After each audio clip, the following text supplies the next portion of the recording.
په پاکستان کې د بریدونو په دوام دا ځل شمالي وزیرستان کې 15 پاکستانی سرتیري وژل شوي دي. دا چې برید کومې وسلوالې ډلې ترسره کړی دی.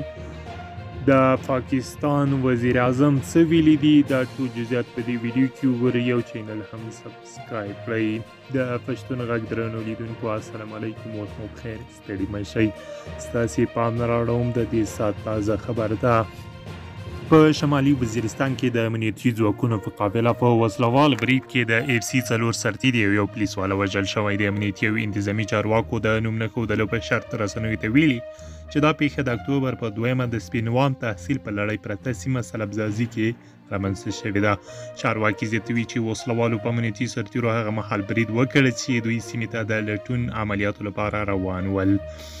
د تحریک طالبانو پاکستانی مرکزی ویان محمد خراسان د برید ذمہواري منلې ده. هغه رسنیو ته په استول شوي یو پیغام کې ادعا کړې چې په برید کې 15 امنیتي سرتیري وژل شوي دي. دا په داسې حال کې دی چې د اکتوبر پر لومړۍ نیټه له ترکي تلویزیون TRT سره په یو مرکه کې د پاکستان وزیر اعظم عمران خان ویلي و چې د پاکستانی طالبانو له ځینو ډلو سره خبرې کوي او دا د مفاهمت یو عمل دی.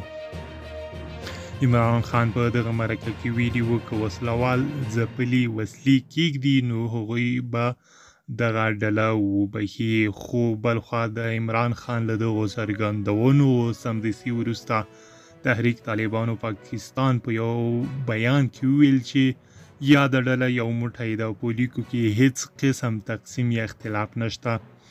د یادې ډلې ویان محمد خراساني رسنیو ته په لیکلي پیغام کې ویلي د هغوی د مشرتابه لخوا له پاکستاني حکومت سره د مذاکراتو په اړه څه نه دي ورته ویل شوي. نوموړي په دغه بیان کې پر خپلو جنګیالو هم غږ کړی دی چې خپلې بریدونو ته دې لا پسې دوام ورکړي. په وزیرستان کې د تحریک طالبان پاکستان لخوا په بریدونو کې زیاتوالی په داسې حال کې زیات شوی دی چې په افغانستان کې طالبان د هیواد کنټرول حاصلولو وروسته هلته خپل سرپرست حکومت اعلان کړی. درنو لیدونکو دا و د دې ساعت اجل خبر.